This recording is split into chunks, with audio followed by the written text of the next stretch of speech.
If they dare touch Ibrahim Traoré, they will regret.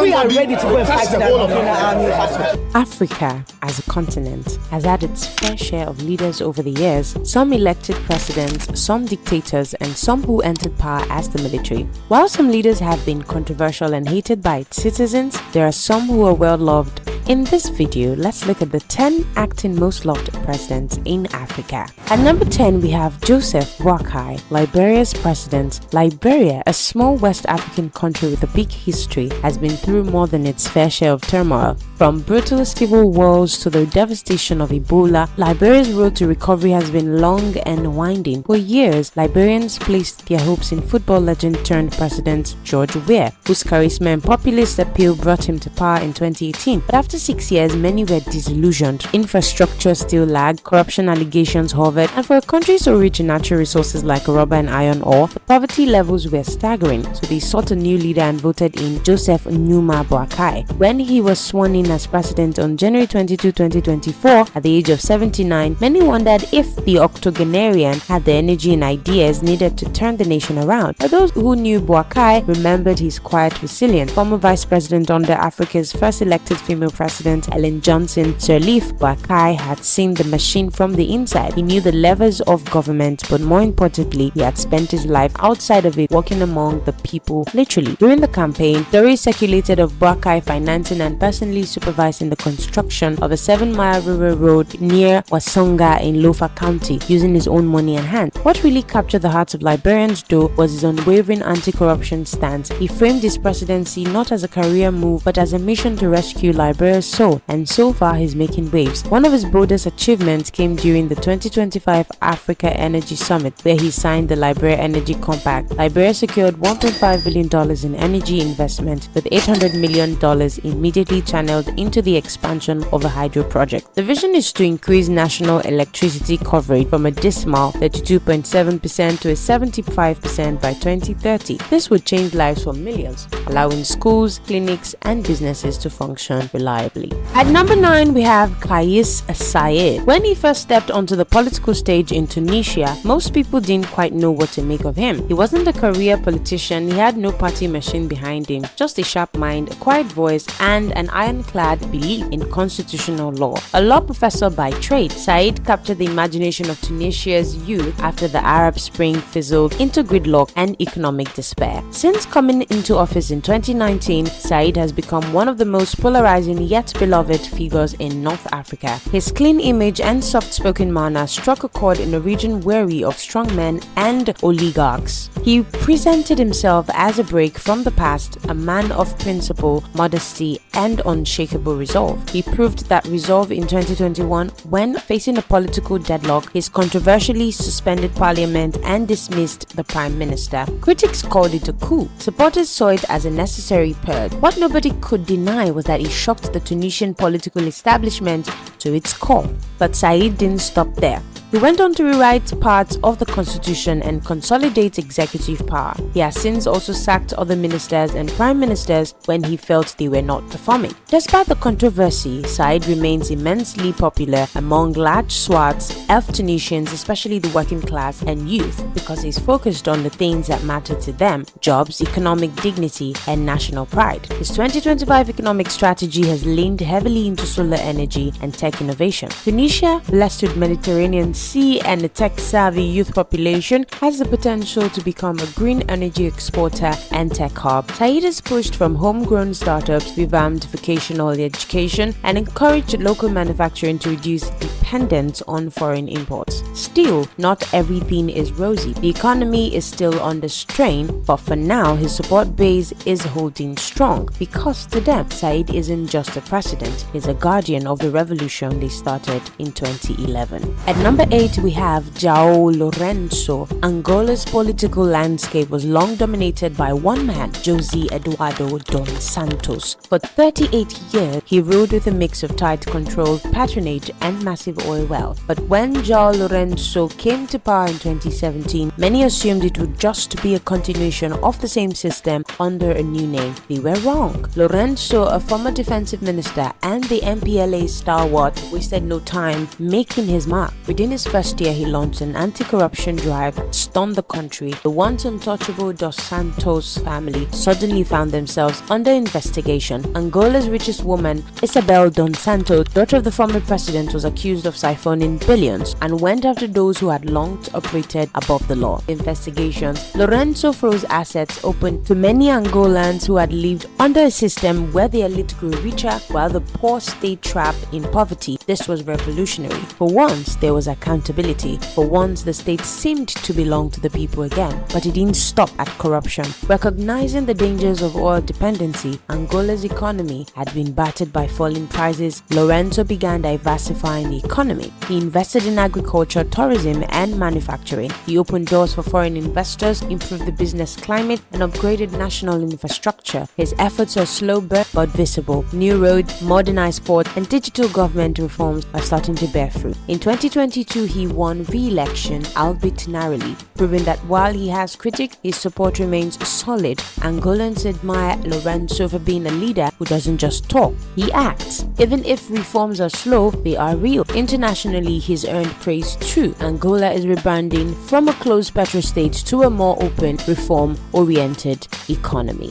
Next up at number 7, we have Felix Tshisekedi of the Democratic Republic of Congo. The DRC, often referred to as the sleeping giant of Central Africa, is one of the richest countries in the world in terms of natural resources, yet for decades its people have suffered under the weight of corruption, conflict, and economic underdevelopment. When Felix Tshisekedi took office in January 2019, it marked a historic moment, the first peaceful transfer of power in the country's history. That alone earned him early goodwill. Though the 2019 election was marred by allegations of rigging, his presidency offered a sharp contrast to the opaque, elite-centered rule of his predecessor Joseph Kabila, who had held onto power for 18 years. Now, in his second term after being re-elected in 2023, he has made employment and industrialization his signature focus. His Kivu-Kinshasa Green Corridor project, slated for 2025, aims to preserve the vast Congolese rainforest while creating 500,000 jobs through local processing of cobalt, no longer simply shipping raw materials abroad but adding value within the DRC. This move has resonated with the youth population, long frustrated by the paradox of immense mineral wealth but no real opportunity. While Kabila's era was plagued by elite hoarding of mineral profits and an opaque Chinese mining deal that offered little public benefits, Tshisekedi has shifted course. His administration struck a deal with the UAE's Primera Gold to operate and regulate parts of the DRC's gold sector more transparently. The symbolism was clear: Congo's wealth would no longer be siphoned off behind closed doors. At number 6, we have President Hakainde Hichilema of Zambia. The South African nation is a copper-rich nation and was in economic freefall by the time Hakainde Hichilema, known to locals simply as HH, swept into power, August 2021. His predecessor, Edgar Lungu, presided over a deeply polarized country burdened by inflation, mounting debt, and shrinking space for dissent. Lungu had moved Zambia dangerously close to authoritarianism while pushing the country into its first ever debt default in 2020. HH, a seasoned businessman and a perennial opposition candidate who ran 5 times before finally winning, entered office with sky-high expectations, and remarkably, he has managed to exceed many of them. First, he tackled Zambia's economic crisis head-on. Within months, he secured a landmark debt restructuring deal for $13 billion with both the IMF and China, offering Zambia room to breathe again. His government reined in public spending, stabilized the kwacha, and launched reforms to restore investor confidence. As the world turned toward electric vehicles and renewable energy, HH positioned Zambia as a key player in the green minerals market, drawing in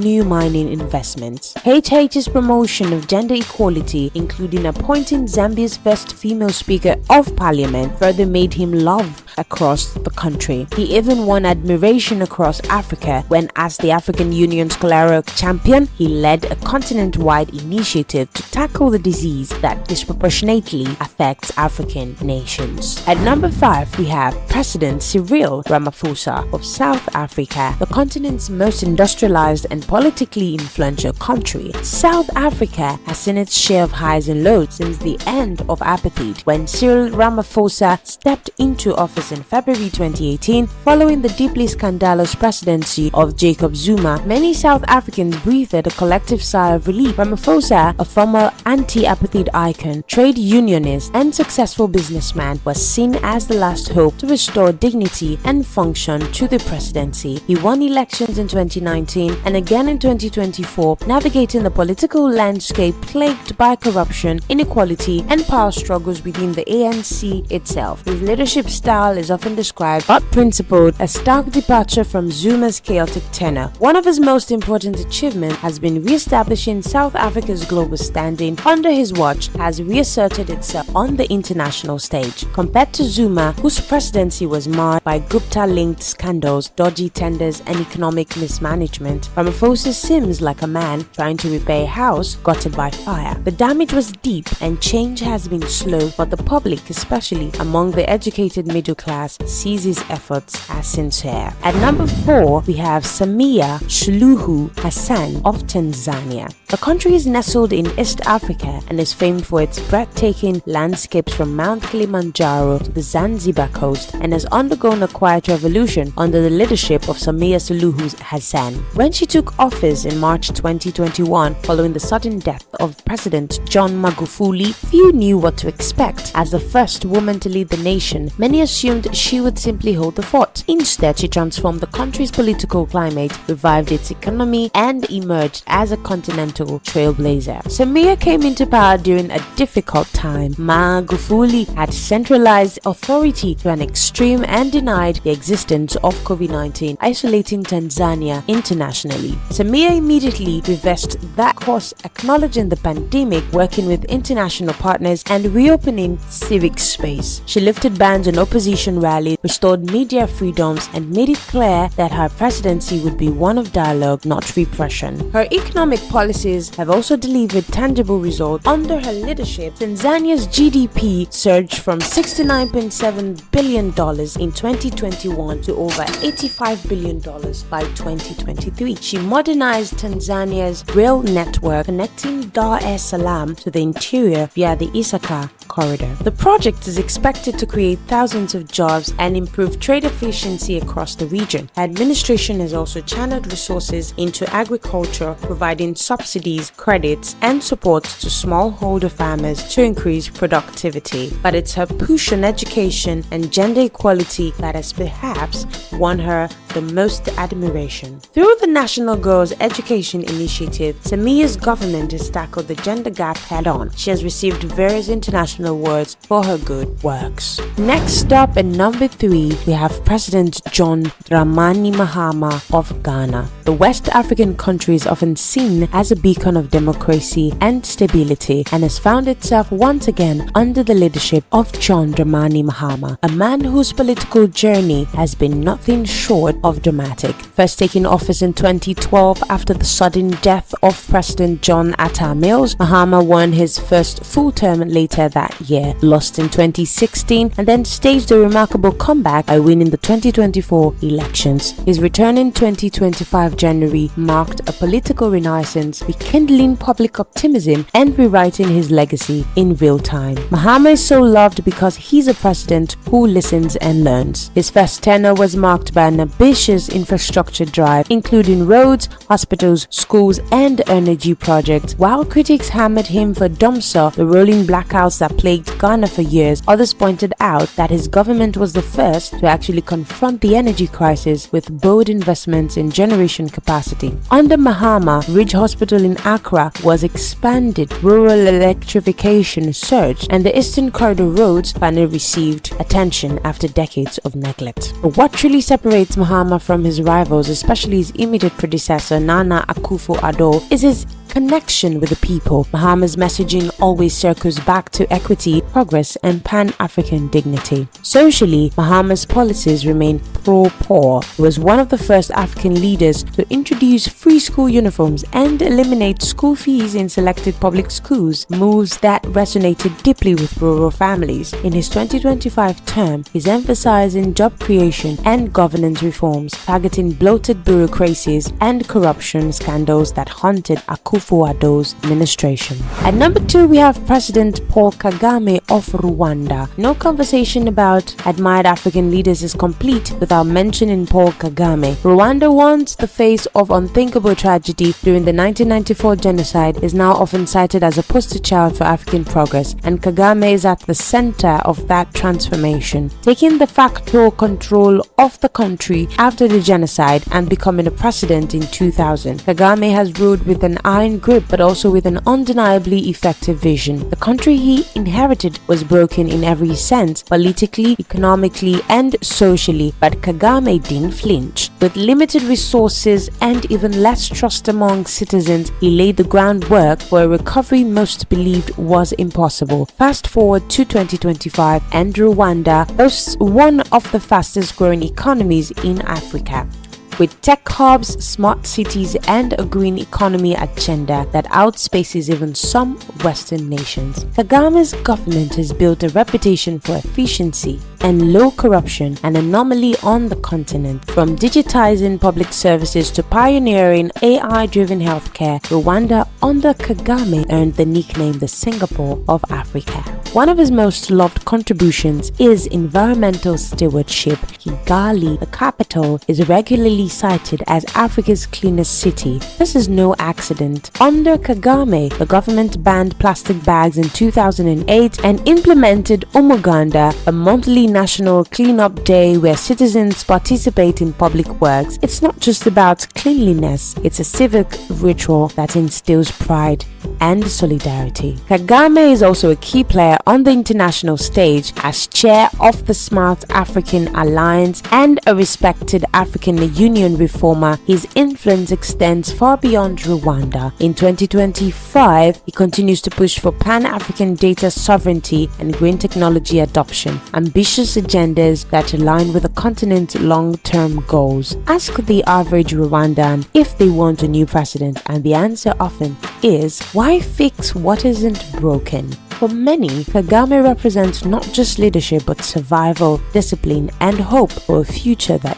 they can already begin to see. At number 1, we have Ibrahim Traore of Burkina Faso. The West African country has long been trapped in a cycle of coups, poverty, and jihadist insurgency, has unexpectedly become the stage for one of Africa's most dramatic leadership stories. At just 36 years old, Captain Ibrahim Traore, but arguably its most popular. His rise to power in September 2022 following the ouster of Paul Henry Damiba was a bold move in a country already exhausted by political instability. But within months, he had won over much of the nation and much of Africa's youth. Traore speaks the language many young Africans long to hear: independence, accountability, dignity, and Pan-African pride. He's not a polished politician in a suit, he's a soldier in uniform, still receiving his army salary, refusing the trappings of elite political culture. He reversed his predecessor's pay raises for government officials. He refused IMF loans. He expelled French troops and shuttered foreign media accused of colonial bias. For many, that's not just leadership, it's revolution. Security has been the cornerstone of his rule. Traore wasted no time reorganizing Burkina Faso's military, investing in local defense groups, and launching offensives against